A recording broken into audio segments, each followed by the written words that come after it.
ವಿಚಾರವಾಗಿ ನಿತಿನ್ ಗಡ್ಕರಿ ಪತ್ರ ಬರೆದಿದ್ರಿ ಸರ್. ಅದೇ ಇವತ್ತು ಯಾರು ಕೂಡ ಭಾಗವಹಿಸ್ತಾ ಇಲ್ಲ. ನನಗೆ ಕರೆದಿಲ್ಲ. ನಾನೇ ನಿತಿನ್ ಗಡ್ಕರಿ ಅವರಿಗೆ ಫೋನ್ ಮಾಡಿ ಹೇಳಿದೆ. ನಿತಿನ್ ಗಡ್ಕರಿ ಅವರು ನಾನು ಮುಂದಕ್ಕೆ ಹಾಕ್ತೀನಿ ಅಂತ ಹೇಳಿದ್ರು. ಆಮೇಲೆ ಪತ್ರ ಬರೆದೆ ನಾನು. ಆದರೆ ಇಲ್ಲಿ ಭಾರತೀಯ ಜನತಾ ಪಕ್ಷದ ಲೀಡರ್ಗಳು ಬಹುಶಃ ಪ್ರೆಷರ್ ಹಾಕಿರ್ಬೋದು ಅಂತ ಅನಿಸುತ್ತೆ.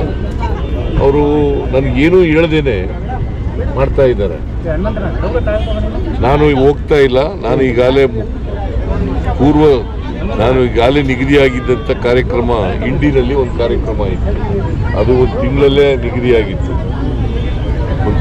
ನಿಗದಿಯಾಗಿತ್ತು. ಆ ಕಾರ್ಯಕ್ರಮಕ್ಕೆ ಹೋಗ್ತಾ ಇದ್ದೀನಿ. ಅಲ್ಲಿ ಶಂಕುಸ್ಥಾಪನೆ ಉದ್ಘಾಟನೆ ಕಾರ್ಯಕ್ರಮ ಮಾಡ್ತಾ ಇದ್ದೀವಿ. ಅವ್ರಿಗೆ ಹೋಗ್ತಾ ಇಲ್ಲ. ನಾವು ಪ್ರತಿಭಟನಾರ್ಥವಾಗಿ ನಮ್ಮಿಂದ ಯಾರು ಕೂಡ ಹೋಗಲ್ಲ. PWD ಮಿನಿಸ್ಟ್ರು ಹೋಗಲ್ಲ, ಡಿಸ್ಟ್ರಿಕ್ಟ್ ಇನ್ಚಾರ್ಜ್ ಮಿನಿಸ್ಟ್ರು ಹೋಗಲ್ಲ, ಅಲ್ಲಿ ಸಾಗರದ MLA ಅವರು ಕೂಡ ಹೋಗಲ್ಲ. ಕೇಂದ್ರ ಮತ್ತೆ ರಾಜ್ಯ ಸರ್ಕಾರದ ನಡುವೆ ಇದೊಂದು ರೀತಿ ತಿಕ್ಕಾಟ ಶುರುವಾಗಲ್ವಾ ಸರ್? ಈ ರೀತಿ ಬೆಳವಣಿಗೆ ತಿಕ್ಕಾಟ ಕರಿಬೇಕಲ್ವ? ಅವರು ತಿಕ್ಕಾಟ ಪ್ರಾರಂಭ ಮಾಡಿರೋರು ಯಾರು? ತಿಕ್ಕಾಟ ಪ್ರಾರಂಭ ಮಾಡಿರೋರು ಅವರೇನೆ. ಶಿಷ್ಟಾಚಾರ ಪಾಲನೆ ಮಾಡಬೇಕಲ್ವಾ? ನಮ್ಮ ರಾಜ್ಯದಲ್ಲಿ ನಡೀತಾ ಇರ್ತಕ್ಕಂಥದ್ದು ಒಕ್ಕೂಟದ ವ್ಯವಸ್ಥೆಯಲ್ಲಿ ನಾವಿದ್ದೀವಿ. ಒಕ್ಕೂಟದ ವ್ಯವಸ್ಥೆಯಲ್ಲಿರುವಾಗ ಈಗ ಅನೇಕ ಕಾರ್ಯಕ್ರಮಗಳು ನಾವೇ 75% ಕೊಟ್ಟರು ಕೂಡ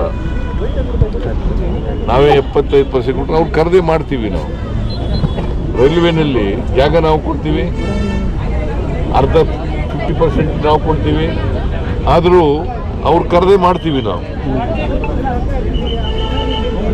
ಅವರು ಶಿಷ್ಟಾಚಾರದ ಪ್ರಕಾರ ನನಗೆ ಕರಿಬೇಕಾಗಿತ್ತು, PWD ಮಿನಿಸ್ಟರ್ ಕರಿಬೇಕಾಗಿತ್ತು, ಅಲ್ಲಿ ಲೋಕಲ್ MLA ಕರಿಬೇಕಾಗಿತ್ತು, ಡಿಸ್ಟ್ರಿಕ್ಟ್ ಇನ್ಚಾರ್ಜ್ ಮಿನಿಸ್ಟರ್ ಕರಿಬೇಕಾಗಿತ್ತು.